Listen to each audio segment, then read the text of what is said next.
Over in Coronado, on the road by the golf course, there are a bunch of what they label speed humps.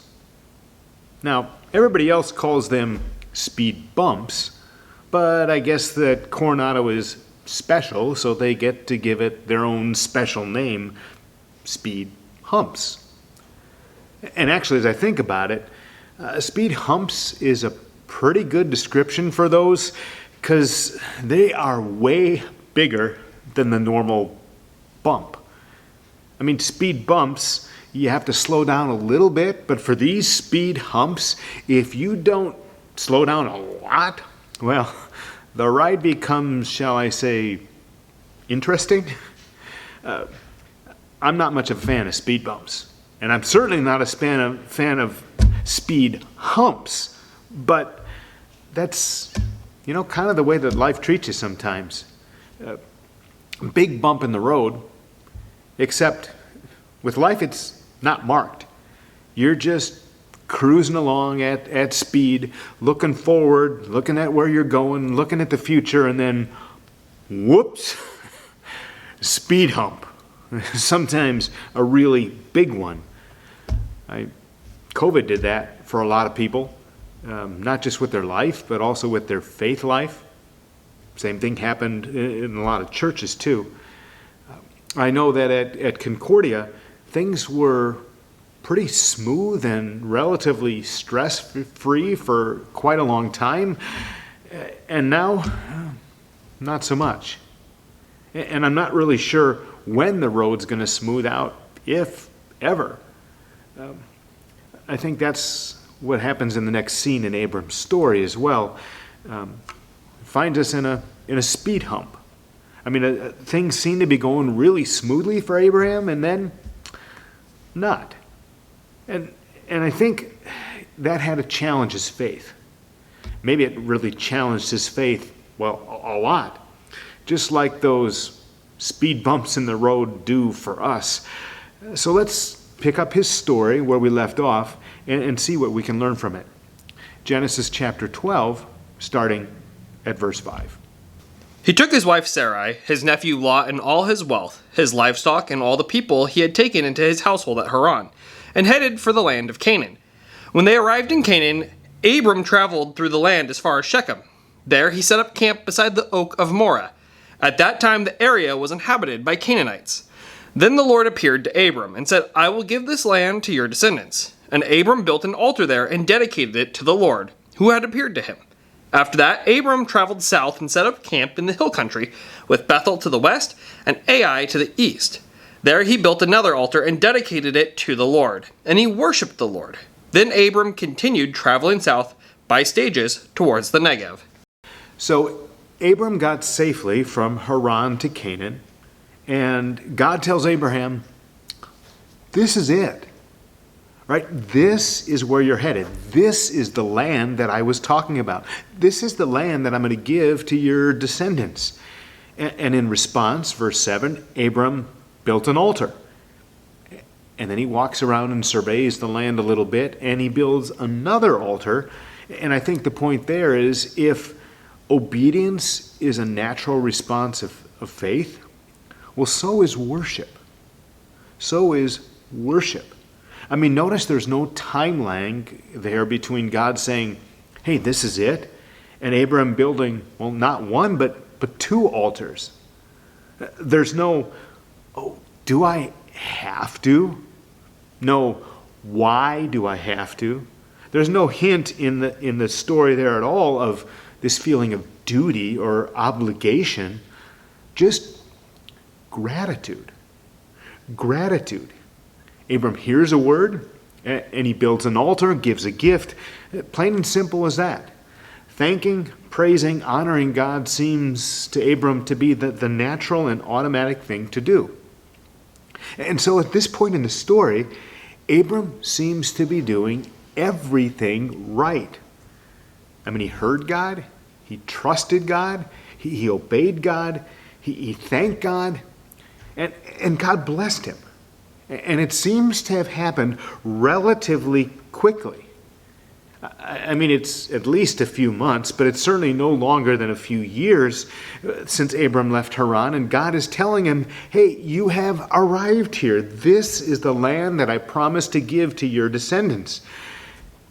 And that kind of makes sense to us. See, from our perspective, obedience should be rewarded. And I think that we sort of think that obedience should be rewarded relatively quickly. I mean, we're willing to wait a little, but we don't really like to wait long, and it seems that Abram doesn't have to. And I'm also thinking what we feel sometimes is that, well, if we're doing the right things, like Abram is here, that life ought to keep going smoothly for us. And maybe then it'll go on forever. And while we know that that's not reality for most people, I think sometimes we kind of feel as if it should be. Looking back now, I'm kind of thinking that probably some of those thoughts I had about Concordia here in Concordia's move. At God's direction, we left everything behind. And we launched a new church in a new place. And we obeyed God, we trusted God, and we took on a massive debt to do that, like millions of dollars when we'd been debt-free. And God was blessing things. Or God was blessing things so much that we're reaching a whole bunch of young families, and we're doing a whole bunch of baptisms, and we're making a difference in people's lives. And the preschool was growing and growing so much that, and so well that we were even paying down that big debt early. And then speed hump, COVID, and then the post-COVID realities and government decisions that radically altered not only church world, but it radically altered especially the business plan part of that equation for us. No little bump there, definitely a speed hump, that one was. And the same thing here happens to Abram. It's all smooth, everything's going great, and then you read verse 10. At that time, a severe famine struck the land of Canaan. Speed hump. Big one. And I think here that Abram's faith and obedience, which had been pretty steady, starts to maybe flounder a bit. I mean, can you imagine these sort of thoughts going through Abram's mind? God, well, if this is the land, shouldn't it be like flowing with milk and honey? God, if this is the land, shouldn't things keep working out smoothly? If this is the land, shouldn't there be a continual reward for my obedience and faithfulness? I don't get it. How does this fit with the promise? God, I am starving here. And, I don't think it's too hard to imagine that, is it? Because I don't think that Abram's the only one that's ever happened to. In fact, before continuing on with this conversation, just stop and think for a moment about your own life in that regard.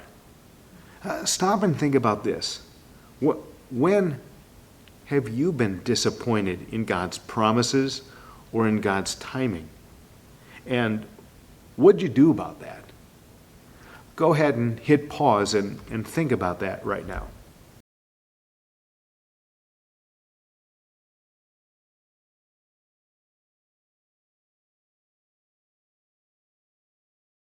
So here's what Abram does when he hits that speed hump.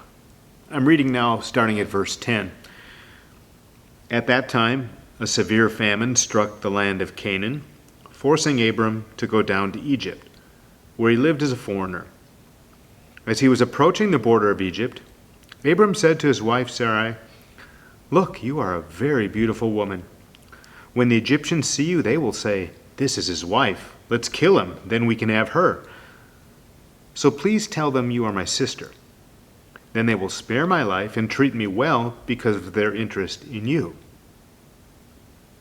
So here's what Abram does. First First, he leaves the land that God said would be his, and he heads for the land of Egypt, where he knew there should be food because of the Nile River there that enabled Egypt to survive droughts better than other places and have food when there was famine in other places.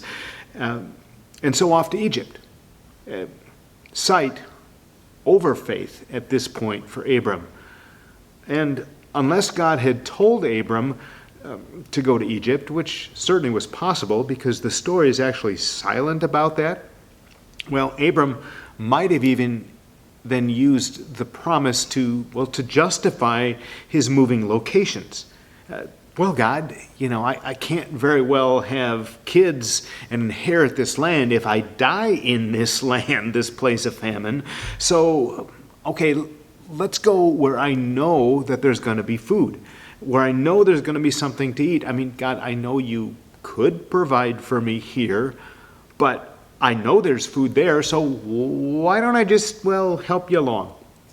That's definitely sight over faith if that's what Abram is thinking. And it's sight over faith without a doubt with what Abram does next. I mean, because he's going to Egypt and he gets closer and he starts to think about how things work in his time, he gets scared. Because he knows there's a whole lot of might makes right going on in that world. And he's scared that the king of Egypt might look at his beautiful wife and kill him so that he could take Abram's beautiful wife for himself. So Abraham hatches a plan to keep himself safe. He passes his wife Sarah off as his sister, right? And Pharaoh takes Sarah as his own wife, and he gives Abram a whole bunch of stuff because of that, according to the custom of the day. It was kind of like a bride price. And Abram's plan seems to be, working. He's still alive, and he's gotten richer. But the spiritual math there just doesn't add up. Two wrongs don't make a right. And the ends don't justify the means. I mean, lying and deceiving isn't right. Messing with your marriage isn't right. Doing something that God says is wrong because, you're afraid that God can't or won't protect you isn't right. And all those actions come from a place of fear. A place of fear, and fear comes from a lack of trust. And Abram doesn't really have a reason to doubt God, does he? I mean, hadn't God taken care of Abram all the way from Haran and brought him to the land of Canaan? And hadn't he and his whole clan arrived there with all their stuff? Well, yeah. But fear is a pretty big speed hump. Fear is of such a big speed hump here that Abram's forgotten what he's seen, and he only sees what he sees. He only sees what he sees, and that causes him to make some, rather questionable decisions. But again, I don't think it's just Abraham that does that. Fear also does that same sort of thing for us, I think. So again, before moving on in Abram's story, let's pause to make some connections with our own. I mean, stop for a moment and think about this. What problems are you facing right now that are increasing your fear and anxiety? And how's that affecting your actions and your choices? Hit pause and spend some time in that right now.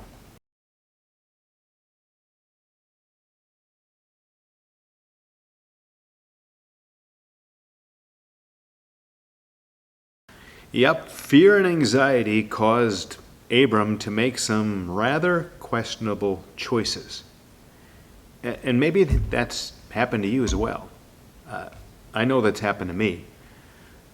But as I continue reading the story here, here's the great thing I find out about God.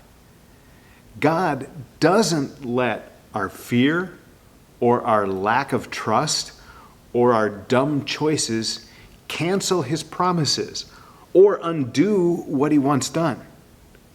I mean, as I keep reading here in chapter 12, what I find out is that God intervened to get Abram back on track. So God lets Pharaoh know, oops, something's wrong here. And Pharaoh sent Sarah back to Abraham.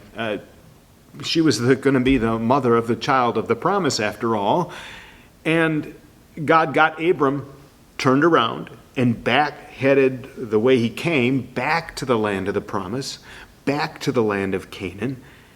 And when Abram gets back to the land of Canaan and he gets back to that place of Bethel, once again he worshiped the Lord at an altar that he'd previously built there. It seems to me as if worship also kind of has a way of getting us back on track and refocusing our faith and our trust back where it needs to be. And I think that's a pretty good reminder here that regular worship in our lives is pretty important. And it would do us well to remember that. But even if we do remember that, that doesn't mean that there are no more speed humps, right? Because speed humps are just a part of life, even for people of growing faith. And the next part of Abram's story illustrates that reality. He's back in the land. He's back where he's supposed to be. He's back to trusting and worshiping God and instead of relying on himself. But there's still issues. All right, Abram's clan had grown bigger and it had grown richer. And that's good, right? Except it also created some problems too. I mean, check it out. I'm reading now from chapter 13, starting at verse 5. Lot, who was traveling with Abram, had also become very wealthy with flocks of sheep and goats, herds of cattle, and many tents. But the land could not support both Abram and Lot with all their flocks and herds living so close together. So disputes broke out between the herdsmen of Abram and Lot. At that time, Canaanites and Perizzites were also living in the land. Finally, Abram said to Lot, "Let's not allow this conflict to come between us or our herdsmen. After all, we are close relatives. The whole countryside is open to you. Take your choice of any section of the land you want, and we will separate. If you want the land to the left, then I'll take the land to the right. If you prefer the land on the right, then I'll go to the left." Now, Abraham actually could have imposed a solution here, and he could have taken the best land for himself. He was the leader of the clan, after all, and that's how things work in those days. But Abram takes the humble road. Lot, you choose, and I'll take whatever you don't. Now, that's not the power way. That's not the worldly way. It's probably not the smart play here, but it is God's way. Right? And by choosing the humble way, Abram shows that he's actually starting to learn something from his misadventures in Egypt, and that his trust in God had actually grown. And Abram was learning more and more how to trust God to work things out according to his promise without Abram having to give God a little assist with the game plan. And you know what? In doing that, in choosing the humble way, Abram's starting to reflect God's character in his own life. Because isn't the humble way what Jesus was all about? Jesus, the Almighty and eternal God, is born as a little baby and laid in a manger. And he walks this earth for 30-some years or so, and then he dies on a cross. He dies on a cross so that we poor sinners could be reconciled to God. That's the humble way. I like how Paul writes about it in Philippians chapter 2. Listen, starting at verse 4. Don't look out only for your own interests, but take an interest in others too. You must have the same attitude that Christ Jesus had. Though he was God, he did not think of equality with God as something to cling to. Instead, he gave up his divine privileges. He took the humble position of a slave and was born as a human being. When he appeared in human form, he humbled himself in obedience to God and died a criminal's death on a cross. Abram here chooses that humble way. And the humble way ends up being not only the godly choice, but the wise choice. While Lot's choice, which seemed much easier at the time, ended up leading to a whole bunch of avoidable trouble. So once again, let's make a few connections before we go on in Abram's story. Make a few connections from Abram's story to our own, and take a few minutes to pause and reflect on this. Where is God leading you to choose the humble way in your life, in your relationships right now? And what does that humble choice specifically look like? And how does choosing the humble way reflect your growing trust in God? Again, hit pause and spend some time reflecting on that right now.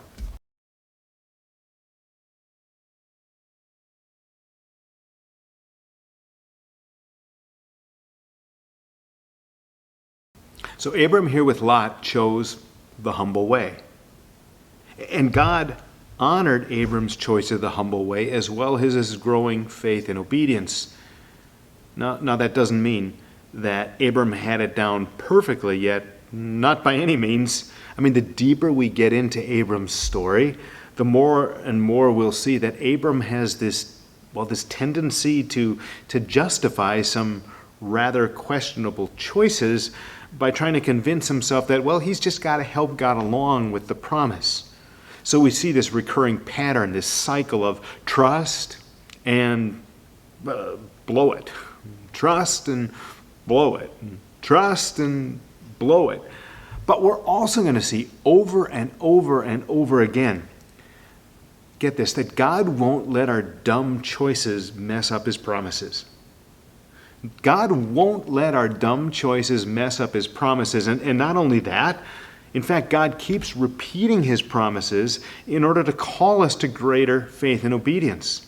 I mean, we saw that at the beginning of Abram's story, that faith and obedience follow God's promises, which is why in this section of Abram's story, as it comes to a conclusion here, God repeats his promise yet one more time.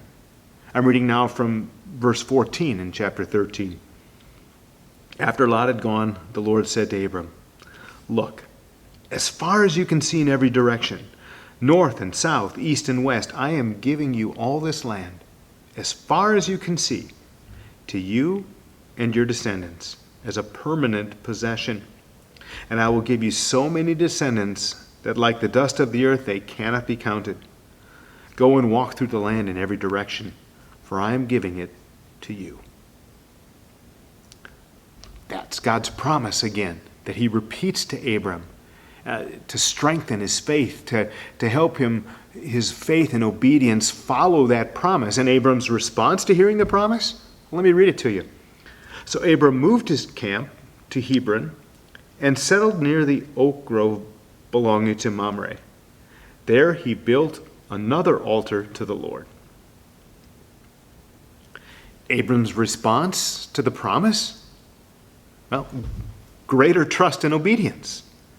Greater trust and obedience because there's no more moving around. There's no more looking for something better. Abraham moved his tents and went to live. He settled there by these oak trees. Even though it wasn't his yet, he said, okay, this is the land, and I'm going to settle here. And then the second thing I see him doing is worship. Once again, he builds an altar, and he gives thanks and praise to God for all that God had done to get him to that place. So as we wrap up this section of Abram's story, I want to ask you to think about this. What can we learn from this part of Abram's story? It wasn't one of those high spots. This was more one of those down spots on that roller coaster ride of faith. What can we learn to guide us in our own faith journey? Especially when we're in some of those low spots too, when some of those speed humps come up in our lives. Well, as I look back at what we've been through in this part of Abram's story, I see that here's what I learned. This kind of jumps out at me, that God's still with you in the bumps in the road. Sometimes you think that the bumps in the road mean he's absent. He's not. God's still with you in those bumps in the road, just like he was with Abram. I also see that the God's promise, well, that's certain, even though his timing isn't always apparent. It also jumps out at me that even our mistakes aren't going to cancel God's promises. But God does teach us through our life experience, and he helps us learn from our mistakes. And I see in Abram's story what I need to see in mine, that when we mess up, God still loves us. That when we mess up, God still forgives us. That when we mess up, God still helps us get back on track. And God helps us get back where we're supposed to be. That's called grace. Right? And the response to experiencing God's grace, well, it's worship. And worship has a way of bringing proper focus back into our lives. See, because worship actually fuels a growing faith. And worship builds a grateful heart. And worship helps you keep your eyes not on the speed hump, but on God. And worship helps you remember how big God is. And worship helps you remember how good God is, even when there's lots of bumps in the road there. And that's a pretty good reason for me to say, I want to put that rhythm of that God put in your souls to worship together with others. Make that regular. Sing your heart out like every week. Build that practice of worship into your life.